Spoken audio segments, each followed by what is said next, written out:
I've not even started recording this video yet, but I can see that it's going to be a great stress relief thing for me. Excuse the lack of voice, but roll the titles.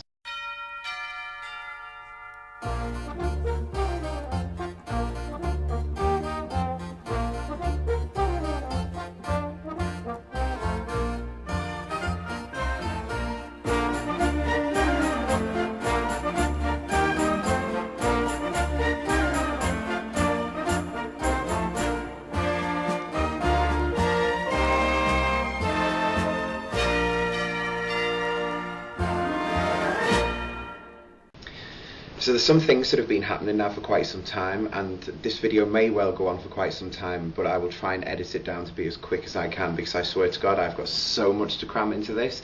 I've just no way of fitting it in. My thing for this one is kind of like stupid people and these stupid groups that are just, they feel that they've got this message to get out there, but their message has been completely lost into something else, and now these people think they're all great, are still trying to persuade the message, which is, it's just, it's a mess. So the first one that I'm going to talk about is obviously England's most famous group, which, to those of you who are in other parts of the world, they're called the EDL. Now the EDL are something which are just a genuinely annoying group. They were set up in, I believe, the 2009 kind of time, and they were set up originally to oppose Islamic extremism and Sharia law here in the UK. Now, while I can sort of understand their meaning as to why they would oppose that, because some people who are Islamic extremists are quite extreme with some of the things that they say and that they do and that they want. But the main thing that they missed out on is that there's extremism in near enough everything. You know, there is extremism in the Christianity religion. There is extremism within the gay community. There's extremism within everything. And some of these messages that these people send out, they're worse than the Islamic extremism. So why on earth does your group just oppose that? Now, not only that, the other thing with this group, which really, really annoys me, is that they are now renowned for these racist attacks. You only have to do a simple search on YouTube and you will find thousands of these videos, and it's all EDL. And why is it EDL? Because when the EDL was set up, do you know who the first lot of people were to join in? It was the people who go to these football matches just to cause trouble. You know, they're the ones who, if there is a riot going on, they're on the front row throwing everything that they can at the police. And the police will come on to in a different moment, because there's kind of a little bit of a different message that I want to get through in there, and it's just really, really annoying for me. So I want you guys to have a look at some of these clips and see what you think about the EDL.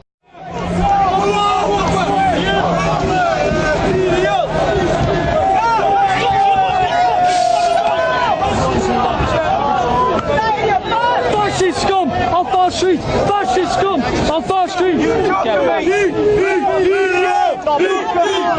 This bollocks here, fucking 10 years ago you had a fucking riot in this town. Fucking hell, since 1690 we won the Battle of the Boyne. We've been marching the streets in Northern Ireland. Every 12th of July there's a bonfire. Every 11th of July there's a parade. Aye, there's violence, there's riots, but they get on with it. And I am protecting my wife, I'm protecting my child, because I am not having my wife wear a burqa. Not at all, and I will never surrender. In America, they put these people in Guantanamo Bay, and they interrogate them and they do a good job. What do we do in England?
Now, like I said, those clips were found from just the most basic search on YouTube that you can possibly think of, and it's literally EDL protests.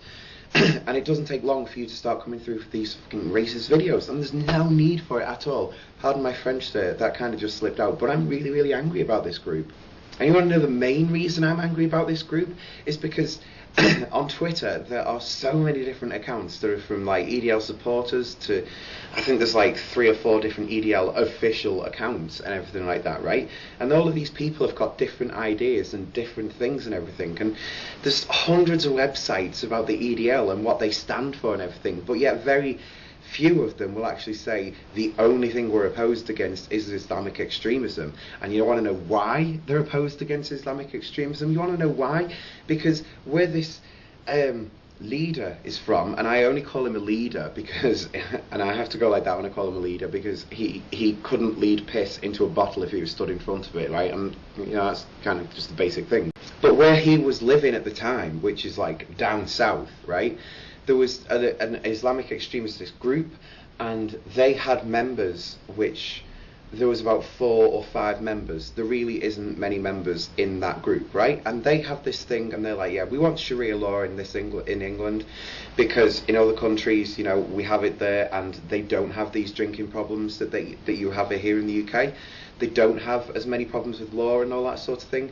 So for that, yeah, okay, I can understand, because in their way, they want to make this country better, and that I can fully agree with. You know, we do have problems here in the UK, and there's no point in bullshitting about it. We do have genuine problems, but one of the main problems that we have in the UK is the EDL, because this group is just the most racist excuse of a group ever, and they still try and like recruit more members, but the only members that they can get these days is just these people who are just genuinely that dumb that they have to oppose and speak out about anything which is different other than them.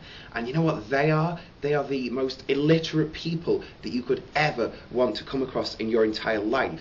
They are the people who are literally white, jobless, not interested in getting a job, and they're just out to cause trouble, and that genuinely annoys me. So EDL, I'm not interested in you.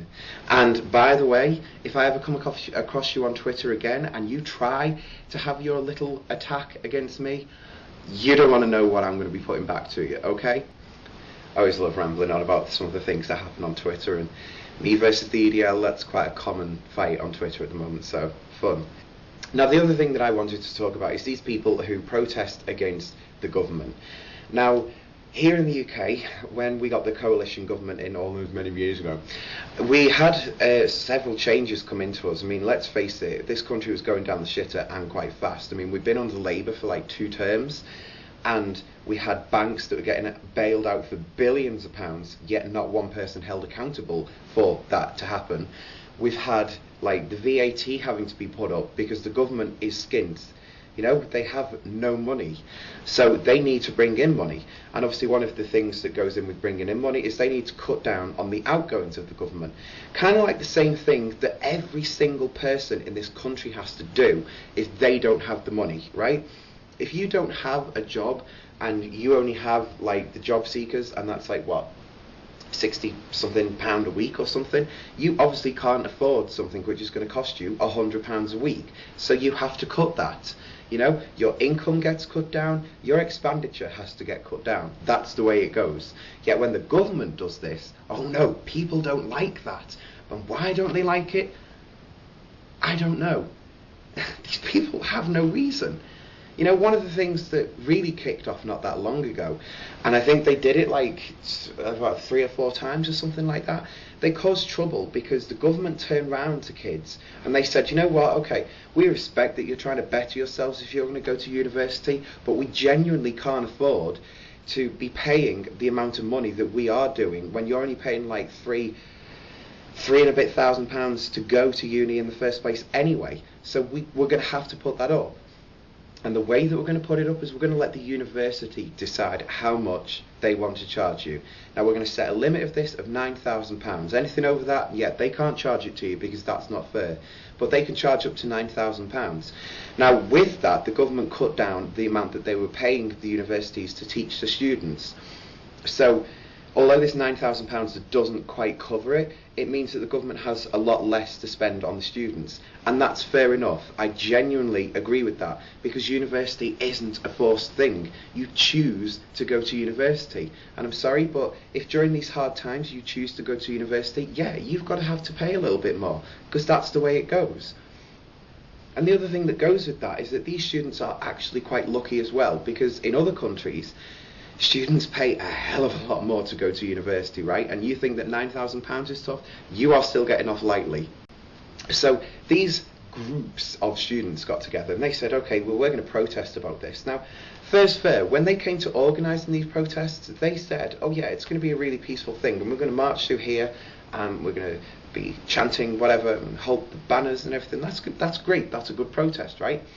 However, because of the volume of people that were there, obviously the police have to be there, and what they did, I think it's like the first or the second time that it happened or something like that, but they did a technique which is called kettling, and why it's called kettling, I have no idea, but it's called kettling. And what will happen is if a protest is walking down a street, and at the end of the street the police don't want you to go any further, the police will line the end of the street and they'll stop you from going there. Now what normally happens is the police at the other end of the street or behind the back of the crowd will also line up, and it kind of just holds you there until the police are actually happy that the mood has kind of calmed down a little bit. But that didn't happen.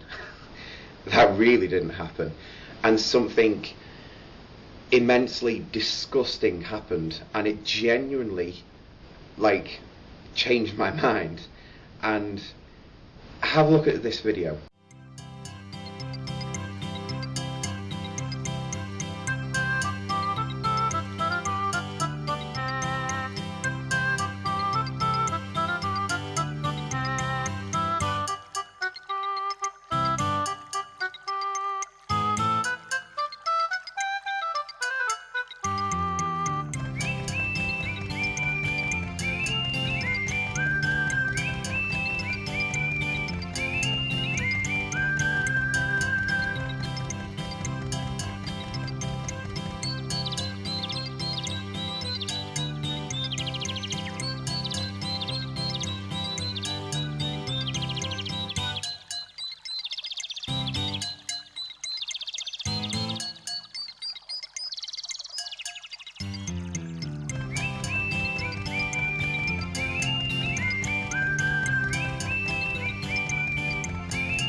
So what you didn't get to see in that one, I mean, you got to see the general feel of what happened there, and it was really bad.